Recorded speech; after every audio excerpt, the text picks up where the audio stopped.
Carved into rose-red cliffs and hidden deep within the deserts of Jordan, lies a city unlike any other, Petra. For centuries it was lost to time, a secret whispered only by the winds of Wadi Musa. But once, this place was alive, glowing at sunset, echoing with trade, music, and life. This is the story of the enchanted city of stone. A story of brilliance, mystery, and the rise and fall of a desert kingdom. More than 2,000 years ago, a powerful Arab civilization known as the Nabataeans built their capital here. They were masters of the desert, traders, architects, and visionaries. While empires fought for power, the Nabataeans chose a different path: trade. Their caravans, laden with fragrant incense, rare spices, shimmering silk, and glittering gold, traveled across the vast landscapes of Arabia, Egypt, and Rome. And at the very heart of this sprawling network stood Petra, a city carved directly into the sandstone mountains. Its pink cliffs reflected the first light of dawn and the final glow of sunset, earning it the beautiful name, the Rose-Red City.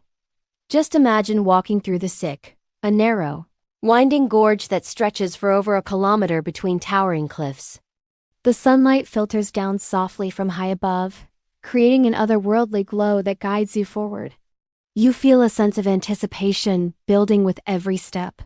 And then suddenly the canyon opens, and you're faced with a sight that steals your breath: the magnificent treasury, or Al-Khazneh. It looks like a palace built by gods, not men. Its towering columns, detailed statues, and intricate designs all painstakingly carved by hand from the living rock. But Petra wasn't just a work of art. It was an engineering marvel. The Nabataeans, in their genius, designed and built a complex system of channels, dams, and cisterns to capture and store precious rainwater. This incredible hydraulic engineering allowed the city not just to survive, but to thrive in one of the world's most arid environments. They literally made the desert bloom. The Nabataeans were more than brilliant builders. They were true innovators. Their mastery of water management transformed Petra into an oasis. They created lush public gardens, refreshing fountains, and even Roman-style baths, a miracle of life in a place where rain was a rare and treasured event. This ingenuity also extended to their politics. Petra stood at the crossroads of ancient commerce, connecting the great powers of Arabia, Mesopotamia, Egypt, and the Mediterranean. Every caravan that passed through this vital hub paid a tax, and with every tax, Petra's wealth grew exponentially. By the 1st century BCE, Petra had become one of the most prosperous and cosmopolitan cities in the entire region, bustling with merchants, travelers, and new ideas from every corner of the known world. And as Petra grew richer, its beauty blossomed. Gigantic temples like the Kaiser al-Bint, dedicated to the city's main deity, rose from the valley floor. Grandiose tombs with ornate facades were carved high into the cliff faces. For the Nabataeans, these weren't just places of sorrow but powerful symbols of eternal life and status. The very stone of the city seemed alive, its colors shifting with the sun's journey across the sky, from golden orange in the morning, to a deep rose in the afternoon, and finally to a soft purple as night fell. For the Nabataeans, beauty was a form of worship, and the magnificent city of Petra was their offering to eternity.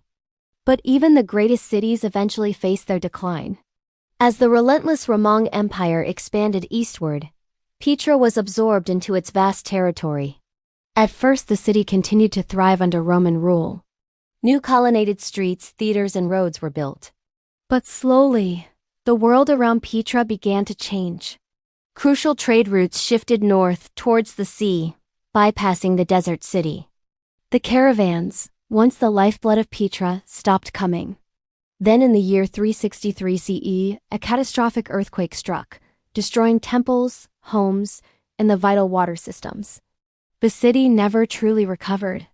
By the 7th century, Petra was almost completely deserted, swallowed once more by the silent sands of time.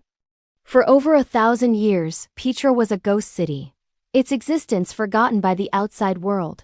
Its location was a secret known only to the local Bedouin tribes who sheltered in its empty tombs and guarded its memory. Then, in 1812, a Swiss explorer named Johann Ludwig Burckhardt, a man fluent in Arabic and deeply knowledgeable of the culture, disguised himself as a traveler seeking to make a sacrifice at a nearby shrine.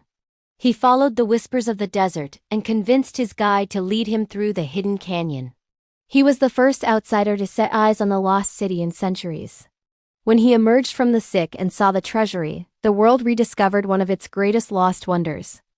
Today, Petra is a UNESCO World Heritage Site and celebrated as one of the new 7 wonders of the world.